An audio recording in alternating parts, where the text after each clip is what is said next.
Europe is always a really good place to play. I mean, the shows and the metal community out here is really vibrant, and people are really stoked for everything you put out. So, I mean, there's a really strong fan base out here, and they always show up for you as long as you show up as well.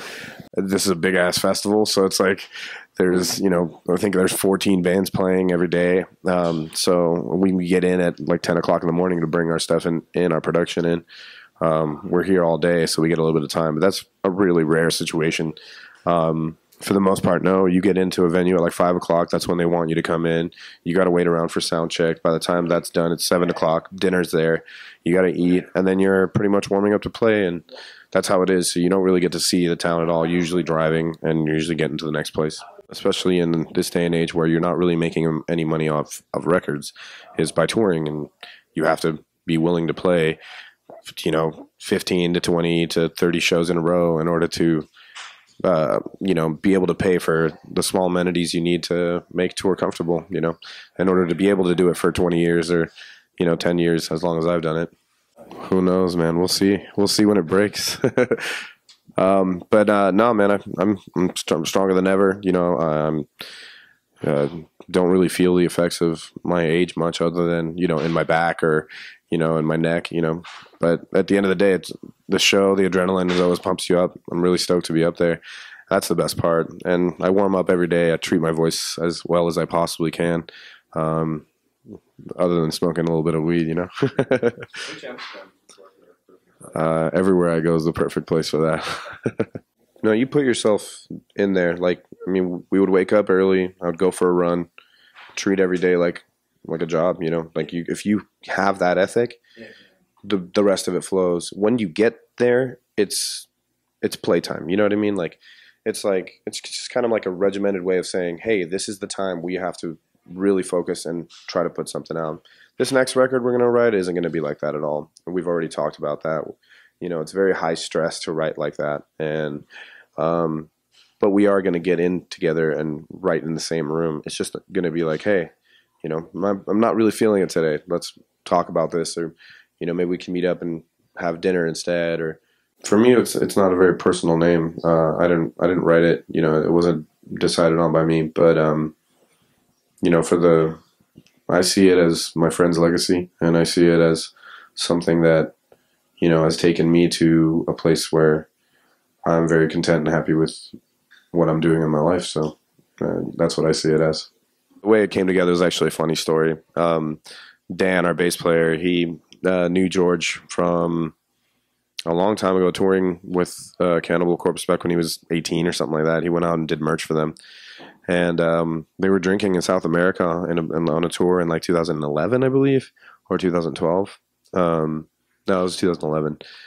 They were on tour with Black Dahlia Murder and Cannibal Corpse. And drunkenly one night, Dan Kenny goes, dude, I'll pay you $1 million to come and sing on our next record. And George said, you don't have to pay me anything. I'll come do it for free. And yeah, man, we hit him up, and he was stoked to do it, and he did a killer job. It's kind of like a fanboy's dream come true for me. Like, it was like a, damn, we got Corpse Grinder on the record. It's fucking cool. Kind of the same thing with Greg Puciato from Dillinger Escape Plan. When he sang on the record, it was a big dream come true. I love Dillinger. They're one of my favorites. So yeah, not only that, but working with Steve Evans was a big deal for me too. He's the guy who's done all of the Dillinger Escape Plan records. So for me, it's like, oh man, it's like triple whammy working with three people that I never ever dreamed to work with.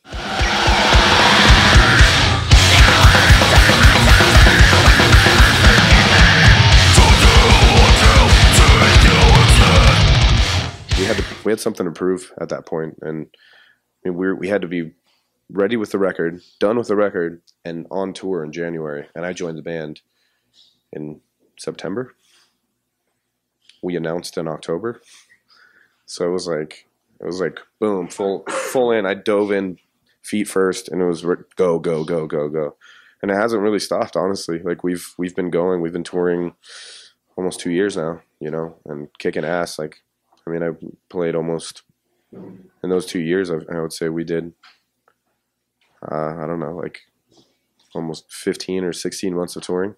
We had just announced my entry into the band, so I was dealing with all the internet just blowing up at me, giving me the middle finger, not giving me a chance. So it was like, I mean, I remember I broke out in hives. Like, I was like totally stressed out. I mean, it wasn't something I couldn't deal with, but that song really helped me through a lot. So when it was time to record it, it was just full on balls out. I don't know how else to say it. The whole record is that, you know, it's, I mean, the opening song, you know, Inherit the Crown. I mean, it's like, I have that lyric, can I please get a chance to breathe? I'm sick and tired of always expecting this hate.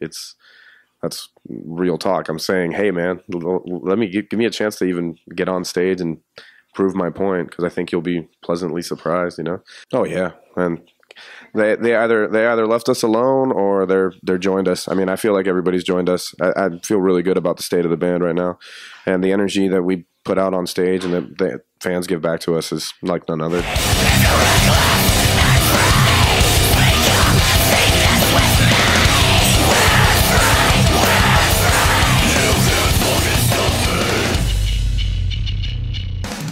Feeling defeated is what makes you stronger in the end, and that's how you get to where you are today.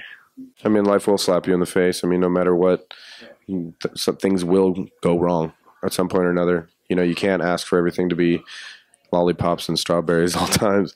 So I don't know, when that does happen, I mean, you just put your head down and keep moving forward. I mean, if you're doing what your heart wants you to do, there's nothing that can stop you, really.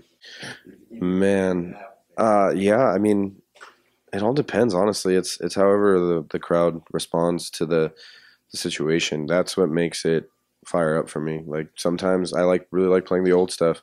Sometimes a new song will really just blow me away. I mean, I love playing You Can't Stop Me. That's a fun song to play. I really like playing Unanswered too. Like Unanswered, When My Voice Is On Point, it's one of my favorite songs, because I always turn around and look at the band and they're always laughing because we just did the most disgusting thing they've ever heard, and it's the best thing ever. Well, disgusting is a good thing. It's like that sounds so heavy. It makes you feel like you took a crap in your bum pants. So it's a Rambo Statue of Liberty, man. Yeah, I mean, I could tell you a lot about it. It comes from a book that I read. And at the end of the book, it talks about there's an ancient tale amongst many, many tribes across the world. There's always two animals. One of them represents community and social structure, and the other one represents money and capitalism. So the arm kind of delves into that. It's called Confessions of an Economic Hitman.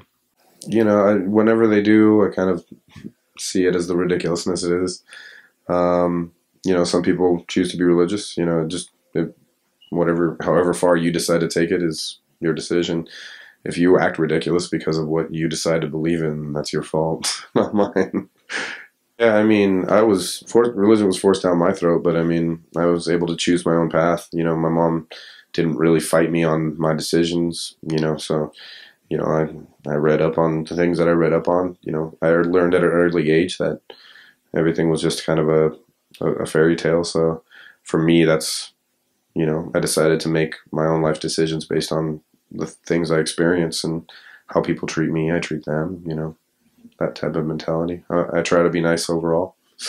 Playing music made me look towards heavier music and technical death metal as that's what I thought was the coolest, because if you could play your instrument as well as a Beethoven or a Mozart, if you could play as like Charles Mingus, if you could have that kind of flavor in your playing, then I liked it. And I found a lot of jazz and classical influence in metal. So that's what drove me to that. But it was also, being kind of like that outcast kid that made me not want to follow the hip hop trends. I liked hip hop too, and I like a lot of trendy music. But at the end of the day, I don't really feel at home in their community, and metal always made me feel at home. The hardcore community always made me feel at home. So that's what made me kind of step in that direction and kind of dive in feet first there. I always wanted to play in a band too. That's been a dream of mine since I was a kid. I always just wanted to be in front of an audience. So if that was the community that I was going to do that in, then that's the community that I'm going to do that in. I've been saying that since I was a kid. When I was like a small child, I used to pretend that I had an audience always. So I would like sing on my bed, and I was try to mimic Elvis's dance moves. You know, I was just a little kid that liked performing, and I liked Michael Jackson too for that same reason. But yeah, I mean, as soon as I heard Alice in Chains, as soon as I heard Cannibal Corpse, Suffocation, I was just like, this is the best thing on earth. That's what I loved about it. It made me feel like I was entering the gates of hell. I remember when I first listened to I Come Blood by Cannibal Corpse, it was just like, I literally felt like, all right, cool. I'm entering the gates of hell right now. This is the scariest thing ever. It was awesome, you know?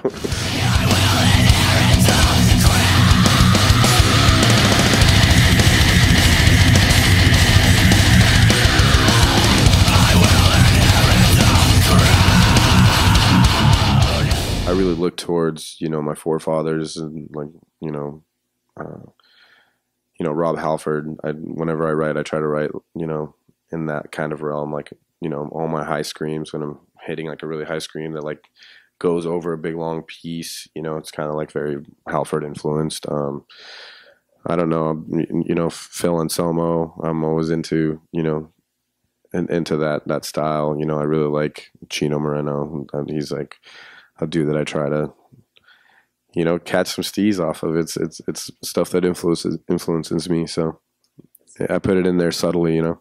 Outside of heavy music that I really love, yeah, I mean, I've been jamming the new Kendrick Lamar, and the new Drake, but yeah, man. Honestly, I've just been looking towards older music, you know, old reggae, you know, Ika Mouse, stuff like that. I've been getting into that, a lot of that. I don't know. Just music exploration is never really done for me, so I always find something new. There's a new hardcore band that I like called Traders. Yeah, they're pretty fucking awesome. Video games when I'm home.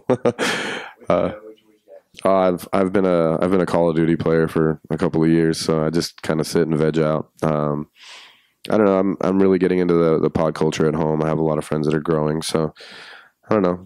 That's something I might be interested in, is growing some of my own stuff. Maybe growing some vegetables and being a small little farmer at home. But I finally have a garden, so we'll be able to do something like that. I don't know. My roommate got into bees recently. She's farming bees. we'll be having honey at the house. It's very Yeah, I live in San Francisco, so it's kind of like the frou organics hippie mecca. gotta be organic. Hippies are hippies, man. Yeah. Exactly. I mean, closet hippie. I mean, that's what metal guys are, really. I mean, it comes from symphonic music, for Christ's sakes. And I mean, the truth is I can be your worst enemy or your best friend, and that's the reality of me as a person. I mean, if you want to be on my bad side, then that's it. Like, we're done. But if you want to be my friend, I will always be a good friend. I'm a good person when it comes down to it, and I love what I do.